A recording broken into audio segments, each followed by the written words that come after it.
सुंदर वन में चिंटू कौवा अपनी पत्नी टूनी और अपनी दो बेटियों के साथ रहता था। चिंटू एक गरीब कुम्हार था। वो मिट्टी से घड़े बनाया करता था। एक दिन जब वो सुबह सुबह मिट्टी से घड़े बना रहा था, तब उसकी पत्नी उसके पास आती है। सुनते हो जी, घर का राशन खत्म हो गया है, मुझे कुछ पैसे दो, मैं बाजार से जाकर राशन लेकर आऊं। सुबह सुबह तू पैसे मुझसे मांग रही है? कहाँ से तू पैसे? अभी मेरे पास पैसे नहीं है। शाम को जब घड़े बेच कर आऊंगा तो तुझे पैसे दूंगा।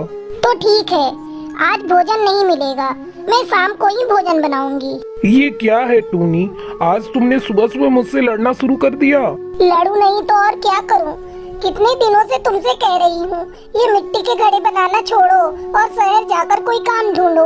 अब ये मिट्टी के घड़े कोई नहीं खरीदता, लेकिन तुम मेरी बात सुनते ही नहीं। तुम कितनी भी कोशिश कर लो टूनी, मैं ये मिट्टी के घड़े बनाना नहीं छोड़ूंगा। मुझे मिट्टी के घड़े बनाना अच्छा लगता है और मेरे पिताजी भी यही काम करते थे। मेरे भोले पतिदेव, अब वो जमाना नहीं रहा। अब मिट्टी के घड़े का पानी बहुत कम लोग पीते हैं। मेरी बात मानो और कोई दूसरा काम करना शुरू कर दो, वरना एक दिन ऐसा आएगा जब हमें भीख मांगना पड़ेगा। तुम्हारी बात पूरी हो गई हो तो यहाँ से जाओ और मुझे घड़े बनाने दो। टूनी चिड़िया वहाँ से चली जाती है। घड़े बनाने के बाद चिंटू कौवा उसे बाजार में बेचने के लिए जाता है, लेकिन उस दिन उसका एक भी घड़ा नहीं बिकता। शाम को वो अपने घर खाली हाथ लौटता है। उस रात उसका पूरा परिवार भूखा ही सो जाता है। अगले दिन जब चिंटू सुबह सुबह घड़े बना रहा था, तभी रंगीली तोती उसके घर आती है। चिंटू भैया, ओ चिंटू भैया, मुझे एक घड़ा देना। क्या बात है रंगीली तोती, आज मेरे पास घड़ा खरीदने आई हो? तुम्हारे पास तो बिजली से चलने वाला फ्रिज है। हाँ भैया, मेरे पास फ्रिज तो है, लेकिन हुआ 2 दिन से पूरे जंगल में बिजली ही नहीं आ रही है। बिना बिजली के फ्रिज में पानी भी तो ठंडा नहीं होगा। प्यास से गला सूख रहा है और इस गर्मी में गर्म पानी पिया ही नहीं जा रहा है। ये लो रंगीली बहन, मेरे घड़े का ठंडा पानी पियो। रंगीली तोती पानी पीकर कहती है, कितना अच्छा होता चिंटू भैया अगर इस मिट्टी से आप फ्रिज बनाते, बिजली का तो कोई झंझट ही नहीं होता। रंगीली तोती घड़े लेकर चली जाती है। टुनटुनी के पापा, आपने सुना रंगीली ने क्या कहा? मिट्टी का फ्रिज। अगर आप घड़े की जगह मिट्टी का फ्रिज बनाना शुरू कर दो तो हम लोगों को बहुत आमदनी होगी। अरे भाग्यवान, तुम भी क्या बात करती हो? मिट्टी का फ्रिज कैसे बनेगा? आप कोशिश करके तो देखिए, हो सकता है बन जाए। पापा, मैं अभी अपनी किताब लेकर आती हूँ, उसमें फ्रिज की तस्वीर बनी हुई है। आप उसी को देख देख कर कोशिश करना। ठीक है बेटा, जा जल्दी से अपनी किताब लेकर आ, मैं कोशिश करता हूँ। टुनटुनी अपनी किताब लेकर आती है। 2 दिनों की कड़ी मेहनत के बाद मिट्टी का फ्रिज बनकर तैयार हो जाता है।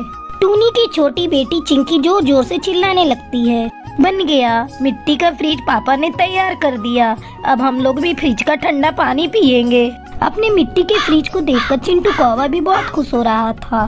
फिर वो कई मिट्टी के फ्रिज बनाता है और उन्हें बाजार में बेचने लगता है। उसके मिट्टी के फ्रिज का ऑर्डर बड़े बड़े दुकान से आने लगता है। चिंटू भाई, ये लो एडवांस, मेरे लिए 10 मिट्टी के फ्रिज तैयार करके दुकान पर पहुंचा देना। अब चिंटू कौवा दिन रात मिट्टी के फ्रिज बनाता और उन्हें अच्छी कीमत पर बेच देता। इस तरह चिंटू अपने परिवार के साथ खुशी खुशी अपनी जिंदगी बिताने लगा।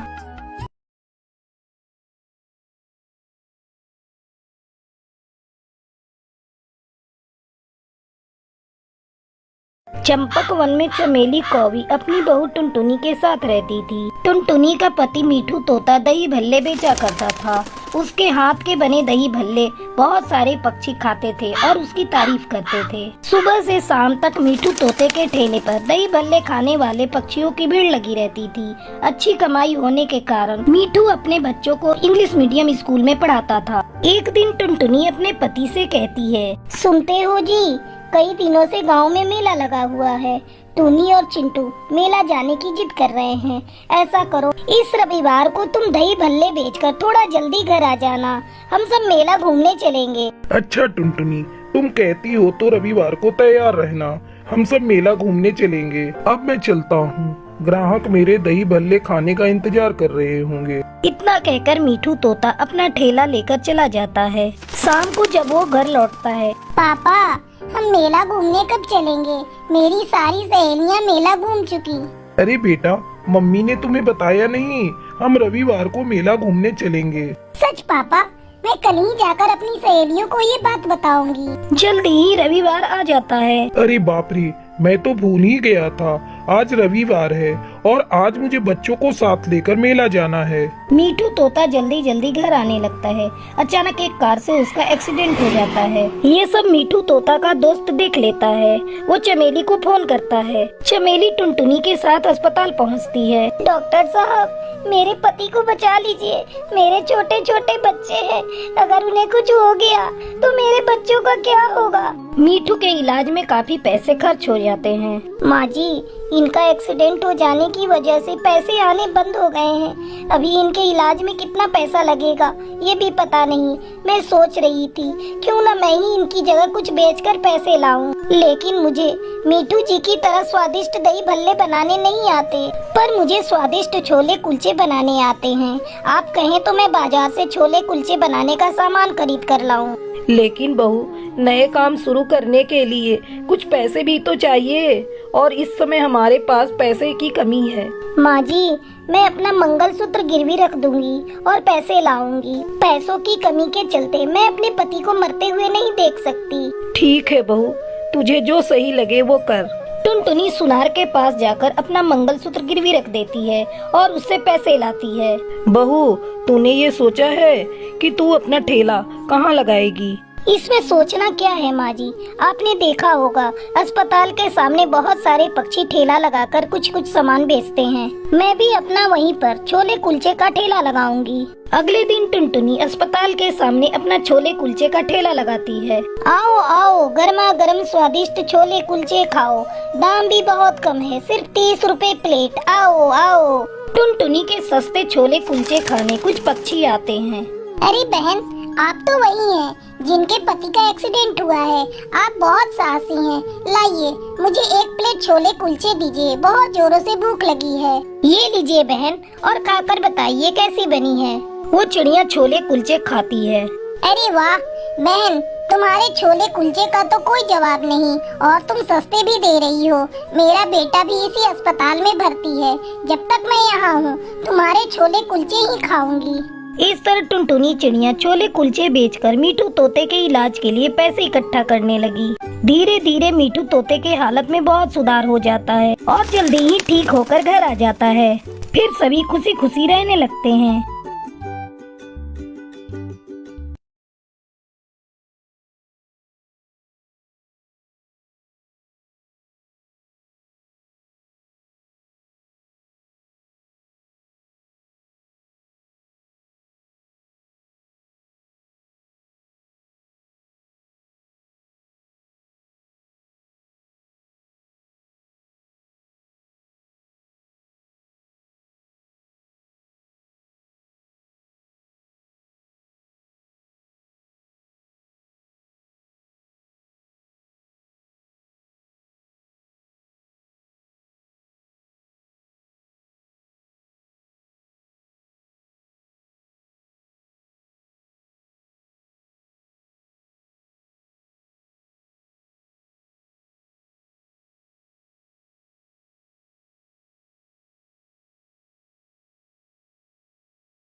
चंपक वन में टुनटुनी चिड़िया अपनी माँ टूनी चिड़िया के साथ रहती थी। उसके पिता की मौत बचपन में ही हो गई थी।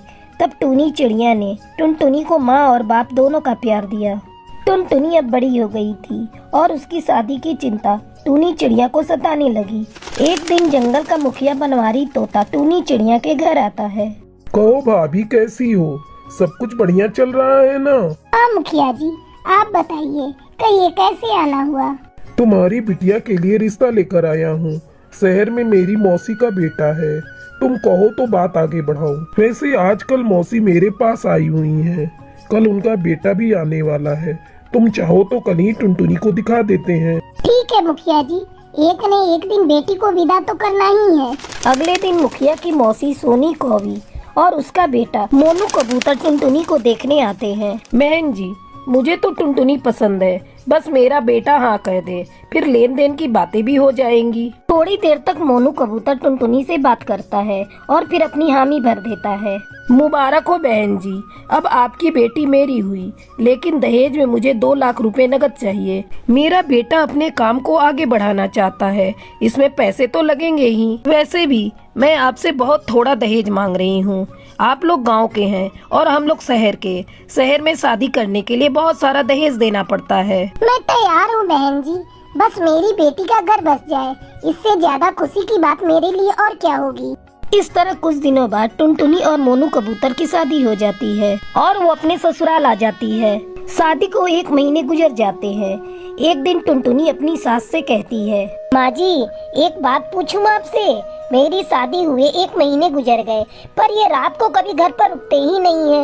आखिर इनका ऐसा कौन सा काम है जिसे वो दिन में नहीं कर सकते। मेरा बेटा कौन सा काम करता है, इससे तुझे क्या मतलब? बस तू खाने और घर संभालने से मतलब रख, ज्यादा दिमाग चलाया मत कर। ये गांव नहीं शहर है, यहाँ दिन और रात एक समान काम होता है।